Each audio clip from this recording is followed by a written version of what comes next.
में रुचि नहीं हो रही तो 10 नामा अपराधों में कोई एक अपराध बन रहा है, उससे बचना चाहिए। 10 नामा अपराध हैं, इनको कहीं लिख कर टांग दीजिए जिससे हर साधक एक बार दृष्टि तो पड़ी जाए बड़े बड़े अक्षरों में। पहला, संत पुरुषों की निंदा। ये बड़े बड़ों से बन जाता है, जिनको अपनी साधना का गर्व होता है उनसे जरूर बन जाता है अपराध। वो दूसरे को लघु समझते हैं, हे समझते हैं। और जहां साधना इस बात की है कि सबको अपना भगवान मानना है, वासुदेवा सर्वम, सबको भगवान मानना है। मैं सेवक सचराचर रूप स्वामी भगवंत, मैं सेवक हूं, चराचर जगत मेरा भगवान है। लेकिन अपराध तभी बनता है जब अपने को बड़ा भजनानंदी, बड़ा साधक, बड़ा तपस्वी, बड़ा संत मान लेते हैं, तो फिर अपराध बनने लगता है। या हम किसी संत में दोष दर्शन करते हैं तो अपराध बनने लगता है। देखो, एक संतों की स्थिति होती है, कुछ स्थितियां ऐसी संतों की होती है जिनको देखकर आपको लगेगा ये पूरे संसारी हैं, लेकिन वो संसारी नहीं है, वो बड़े भागवतिक हैं। हम बाहरी स्थितियों से नहीं समझ सकते हैं। पूज्य स्वामी श्री अनंग बोधाश्रम स्वामी जी महाराज दिगंबर रहते, गंगा जी के किनारे 12 महीना कष्ट सहते। और जब वहां खेत करने वाले जो तरबूज की खेती, सब्जी की खेती गंगा किनारे करते हैं, वो जब आते तो उनके पीछे लग जाते, कहते सुनो थोड़ी तमाकू दे दो, थोड़ी तमाकू दे दो। जहां धर्म सम्राट कर पाते, ये साष्टांग दंडवत जिनको करते थे, प्रभुदत्त ब्रह्मचारी जी भगवान मान के आराधना करते थे, वो महापुरुष वो कहते स्वामी जी तुम रोज मांगते हो, हम गरीब आदमी कहां से तुम्हें दें? अरे बोले थोड़ी दे दो यार। अब आप कैसे पहचानोगे कि किस कोटि का महापुरुष है? अगर आप उनकी इस चेष्टा को देखेंगे तो आपकी अश्रद्धा ना हो जाएगी, यार तमाकू, थोड़ी तमाकू के लिए इनके पीछे ढूंढ। और ऐसे महापुरुष के बड़े बड़े महापुरुष साक्षात चरणों में लौटते। संतों की बाहरी चेष्टाएं कुछ ऐसी हो सकती हैं जो हमारी समझ के परे हों, तो उन्हें केवल नमस्कार करें। पहला नामा अपराध है संतों की निंदा करना, सत्पुरुषों की निंदा करना। ये नियम ले ले, हमें किसी संत की निंदा नहीं करनी। और संत चाहे 1000 वर्ष से तपस्या कर रहे हो, चाहे आज दीक्षा लिया हो, शालिग्राम भगवान चाहे 100 वर्ष से सेवित हो, चाहे अभी विराजमान हो, वो बराबर होते हैं।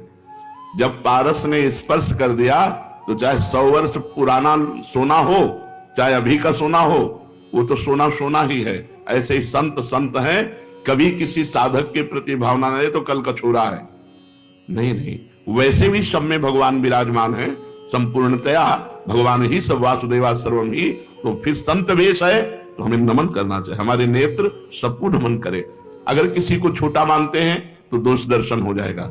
सब में भगवान है। तृणादपि सुनीचेन तरोरिषैष्मणा। नाम जापक, नाम कीर्तन करने वाला कैसा होना चाहिए? तृणादपि सुनीचेन। क्यों? क्योंकि अगर ऐसा भाव नहीं तो निंदा किसी न किसी की करेगा और नामा अपराध, नाम में रुचि नहीं होने देगा, नाम जपने में बाधा पहुंचा देगा। इसलिए सबसे पहला है संत अपराध, भक्त अपराध। भक्तों की निंदा, संतों की अवहेलना ऐसा है कि बड़े से बड़े तप को एक क्षण में नष्ट कर दे। भक्तन निंदा अति बुरी भूल करे जिन कोय, किए सुकृत बहुजन्म के क्षण में हो जाएंगे, एक जन्म की कौन बात कहे। इसलिए डरो, भक्तन के अपराध से डरपत रहो। ध्रुवदास जी ने कहा शांत। कोई आके गाली दे जाए, 1-2 थप्पड़ भी मार जाए तो राधे राधे। हमारे भगवान हमारी परीक्षा ले रहे हैं, हमारे भगवान आकर के हम पर कृपा कर रहे हैं, यही भाव रखो। तृणादपि सुनीचेन। मैं भी तो संत हूं? नहीं, मैं नीच हूं, मैं अधम हूं, और सब संत हैं, सब भगवान के स्वरूप हैं। ऐसा मानने वाले से कभी अपराध ही नहीं बनता। अपराध बनता है जब गुणाभिमान होता है, अपने में गुणाभिमान होता है, तब दूसरों में दोष दर्शन होता है। इसलिए यदि नाम में निरंतर प्रगति, उन्नति, रुचि निरंतर जपने की प्राप्त करनी है तो 10 नामा अपराध से बच जाए। पहला नामा अपराध संत पुरुषों की निंदा। इससे ये बहुत खतरनाक है। विश्व में हर अपराध क्षमा करने के उपाय हैं, लेकिन वैष्णव द्रोह, संत निंदा, भक्त निंदा का उपाय नहीं। होत वज्र की लीक, इसे वही भक्त क्षमा कर दे तो बात अलग है जिससे आप अपराध किए हो, अन्यथा भगवान भी क्षमा नहीं करते। जब दुर्वासा जी भगवान के पास गए तो श्री भगवान ने कहा, अहम भक्त पराधीनो असुतंत्र इव द्विज। मैं परतंत्र हूं, ये सुदर्शन मेरे कहने से नहीं रुकेगा। अगर इसके ताप से मुक्त होना चाहते हो तो अम्बरीश जी के चरण पकड़ो जाकर के। ऐसा ही करना पड़ा दुर्वासा जी को। इसलिए काहे को व्यर्थ में विपत्ति मोल में ले, काहे को पाप की गठरी सिर पर चढ़ावे, किसी की निंदा ना करे, हमको क्या लेना। भगवान जिसको जैसा चला रहे हैं वैसा चल रहा है। तेरे भावे जो करे भलो बुरो संसार, नारायण तू बैठ के अपनो भवन बुहार। तू अपने अंदर देख, जिन दोषों को देखो, भगवान से प्रार्थना करके उनकी निवृत्ति करो, दूसरों के दोष दर्शन मत करो। दूसरा, नामों में भेदभाव, ये नाम जप करो नहीं। सब नाम समान फलदायक हैं। तुम्हें जो गुरु जी ने दिया है तुम्हारे लिए सर्वश्रेष्ठ वो है। ध्यान रखो, सब नाम समान फलदायक है, समान सामर्थ्य है, लेकिन हमें जो गुरु जी ने दिया है वो हमारे लिए सर्वोपरि। जैसे हमारे लिए राधा नाम सर्वोपरि। तो सब नाम हम जब बोलते हैं तो ये बोलते हैं राम कृष्ण हरि शिव जो तुम्हें प्रिय लगे जपो। हमारी पूछो तो हम वृंदावनवासी राधा उपासी, राधा राधा राधा। हमारे लिए सर्वोपरि नाम राधा है। जो राम जपते हैं उनके लिए सर्वोपरि नाम राम है। जो शिव जपते हैं उनके लिए सर्वोपरि शिव है। जो कृष्ण जपते हैं उनके लिए कृष्ण है। हर नाम समान सामर्थ्य वाला, समान फलदायी। इसीलिए एक नाम जप करके अन्य नाम जाप की अवहेलना मत कीजिए, अन्य नाम को छोटा मत मानिए, अन्य नाम का उपहास मत कीजिए। अरे तुम ये जपते हो इससे क्या होगा? नहीं, ये नामापराध कर रहे हो, तुम्हारे नाम जप में बाधा पड़ जाएगी, अरुचि हो जाएगी। तीसरा, नामदाता गुरु का अपमान। अगर गुरु मंत्र लिए हैं, गुरु नाम लिए हैं, गुरुमुख हुए हैं, आप उन गुरु की अवज्ञा कर देते हैं, अपमान कर देते हैं, अवहेलना कर देते हैं, तो चाहे खोपड़ी के बल खड़े होकर के नाम जप करो, कभी सिद्ध नहीं होगा, कभी भगवदानंद की स्फूर्ति नहीं होगी, क्योंकि नामदाता का अपराध बन गया। अगर इतने भी सद्गुण आ जाए, कभी इतने भी भागवतिकता आ जाए, कोई दिव्यता आ जाए, झूठ बोले बात अलग है, कभी दिव्यता नहीं आ सकती। ये भगवान की बनाई हुई मर्यादा है। जो गुरु अवज्ञा करे, गुरु का अपमान करे, उसे कभी भी भगवत प्राप्ति नहीं हो सकती, कभी भगवान के नाम में रुचि नहीं हो सकती, कभी भगवदानंद की अनुभूति नहीं हो सकती। तीसरा है गुरु का अपमान। चौथा, शास्त्रों की निंदा करना। शास्त्र भगवत स्वरूप है। शास्त्र के स्वाध्याय से ही ज्ञान या नाम में प्रीति होती है, भगवान की तरफ चलना होता है। भगवान का अक्षर ब्रह्म स्वरूप समस्त शास्त्र है, एक एक अक्षर में भगवान विराजमान है।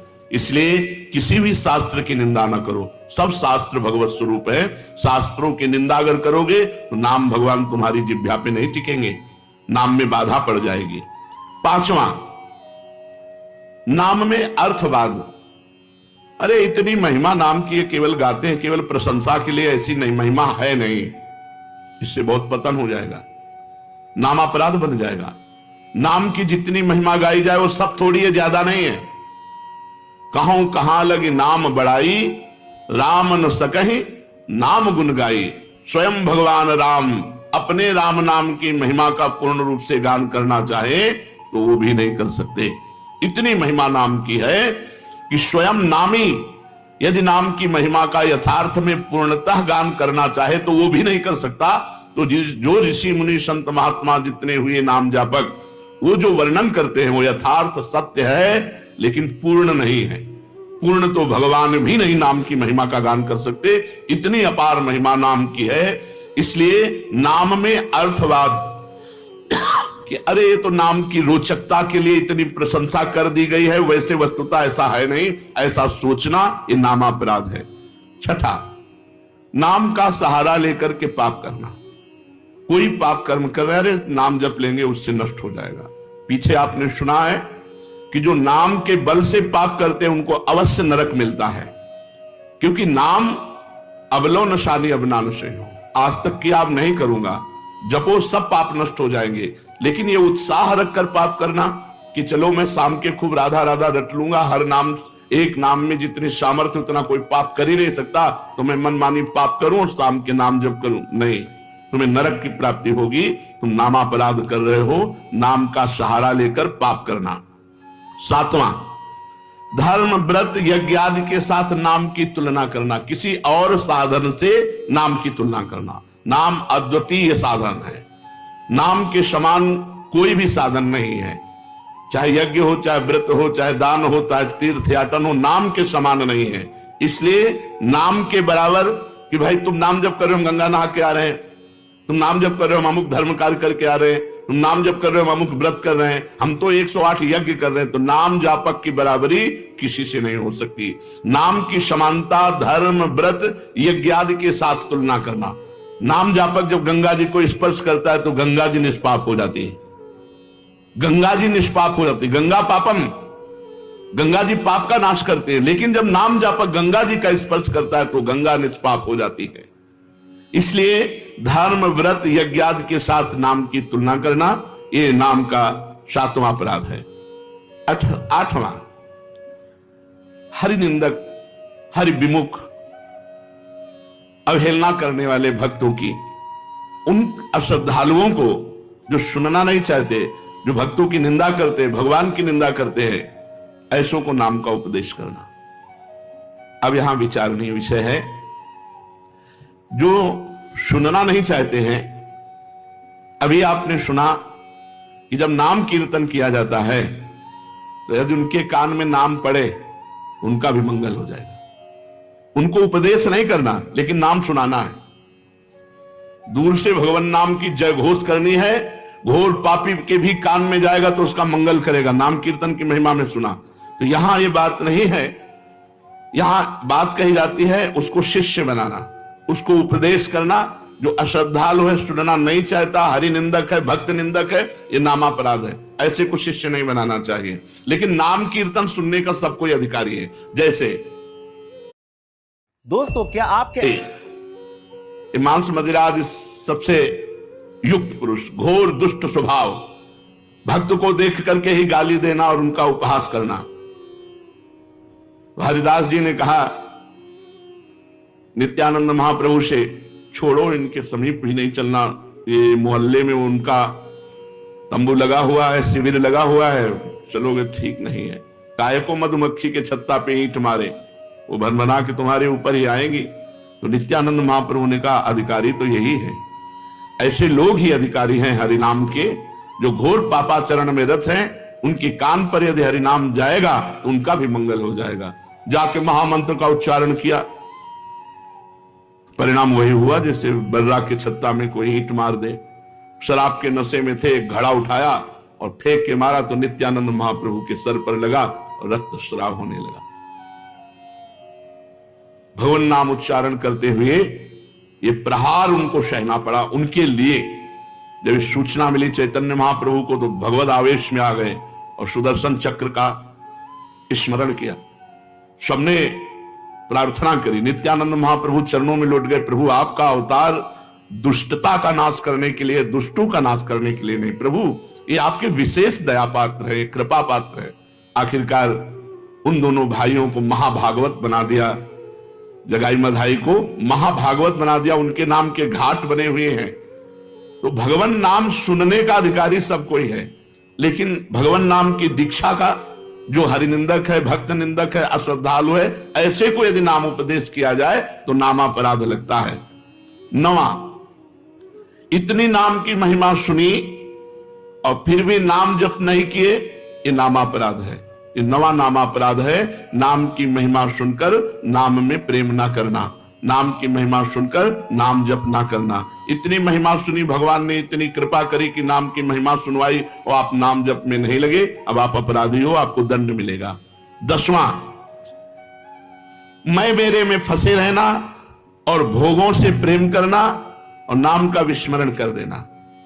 नाम गुरु जी ने दिया, जपने की प्रेरणा की, मैं मोर तोर ऐसी माया में फंसे रहे, भोगों में फंसे रहे, तुम्हारी दुर्गति पक्की होगी। ये 10 नामापराधों से यदि बच जाए तो नाम जप और नाम कीर्तन में आसक्ति हो जाएगी, नाम में प्रेम हो जाएगा। यदि हमें नाम में प्रेम नहीं हो रहा तो देख लो इन 10 नामापराधों में कोई एक अपराध बन रहा है। पहला, संत पुरुषों की निंदा। दूसरा, नामों में भेदभाव। तीसरा, गुरु का अपमान। चौथा, शास्त्र निंदा। 5वां, हरिनाम में अर्थवाद। 6ठा, नाम का सहारा लेकर पाप करना। 7वां, धर्म व्रत यज्ञादि के साथ नाम की तुलना करना। 8वां, अश्रद्धालु हरि विमुख और सुनना ना चाहने वालों को भी नाम का उपदेश करना। 9वां, नाम का महत्व सुनकर भी नाम में प्रेम ना करना। 10वां, मैं मेरे तथा भोगादि विषयों में लगे रहना। ये 10 नामापराध है। अब आज हमको पता चला 10 नामापराध हैं, इनमें हमसे कई नामापराध हो गए, तो उनसे कैसे छूटे? तो प्रश्न है, नामापराध यदि बन जाए तो उससे छूटने का उपाय क्या है? नामापराध यदि बन जाए तो उससे छूटने का उपाय क्या है? तो कहते हैं कि नामापराध को छुड़ाने के लिए नाम ही है। पश्चाताप करते हुए नाम जप करो, वो नामापराध को भी मिटा देगा। अपनी भूल को, अपनी गलती को बार बार दोहराओ, मेरे से ऐसा क्यों हो गया, हे भगवान ऐसा नहीं होना चाहिए था, राधा राधा राधा राधा, वो भस्म हो जाएगा।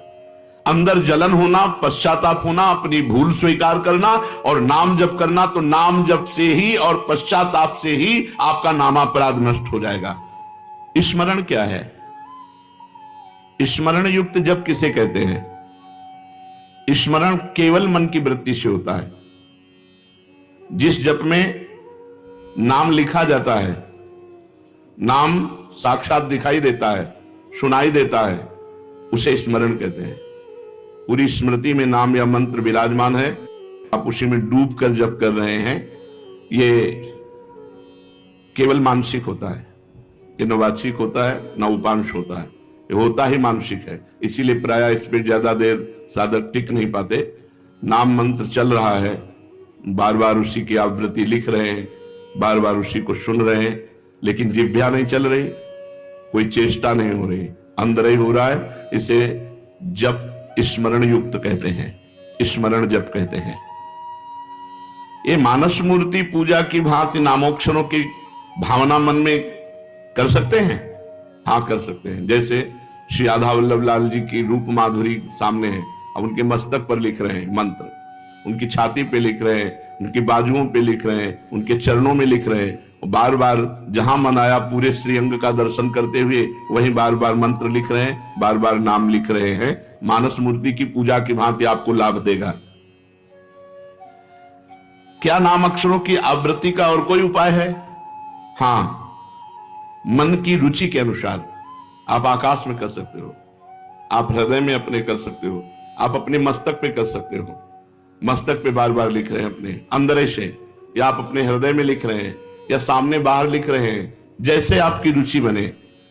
या आप नाम के पूरे गहने पहना दीजिए ठाकुर जी को, चरणों में नूपुर तो नूपुर की जगह नाम मंत्र, बाजुओं में बाजूबंद तो बाजूबंद की जगह नाम मंत्र, कुंडल की जगह नाम मंत्र, तिलक की जगह नाम मंत्र हम बार बार लिख रहे हैं। ऐसे जैसे भी बने, अंदर से लिखते हुए नाम का स्मरण करना बहुत जोर का लाभ प्रदान करता है। तो नाम जप, नाम स्मरण, नाम कीर्तन। नाम कीर्तन में गगन भेदेश्वर होना चाहिए, उच्च स्वर स्तंभद सर्वदैव, ऊंचे स्वर से कीर्तन होना चाहिए। जितना उच्च स्वर से होगा उतना ही कीर्तन लाभ देगा। कीर्तन कितने प्रकार के होते हैं? अकेले भी ताली बजाते हुए भगवान नाम कीर्तन होता है, आर्त भाव से अकेले पुकारते हुए ताली बजा रहे भगवान के नाम का कीर्तन, या कई लोग मिलकर के भगवान नाम कीर्तन कर रहे हैं, भगवान का गुण कीर्तन कर रहे हैं, मृदंग है, मंजीर है, धप आदि वाद्य बजाते हुए कई लोग मिलकर भगवान के नाम का कीर्तन, गुण कीर्तन। संकीर्तन का क्या प्रभाव है? जहां तक नाम पहुंचेगा वहां तक निष्पाप कर देगा। जिनके कानों में, पशु पक्षी जिनके भी कानों में नाम ध्वनि, गुण ध्वनि पहुंची, गुण ध्वनि चतुरासी जी, जैसे आप चतुरासी जी गायन करते हैं, ये गुण ध्वनि है, महिमा ध्वनि है। नाम ध्वनि, नाम कीर्तन, राधा राधा राधा, ये जहां तक जिसके कानों में पहुंचेगी, पशु पक्षी चिड़िया सबके पाप को नष्ट कर देती है। इसीलिए इसे उच्च स्वर में गाया जाता है नाम कीर्तन। यहां तक कि जड़ वृक्ष भी पवित्र हो जाते हैं, वो जगह पवित्र हो जाती है जहां नाम कीर्तन होता है। ये तो हम समझ गए। अब हर समय नाम जप कैसे हो?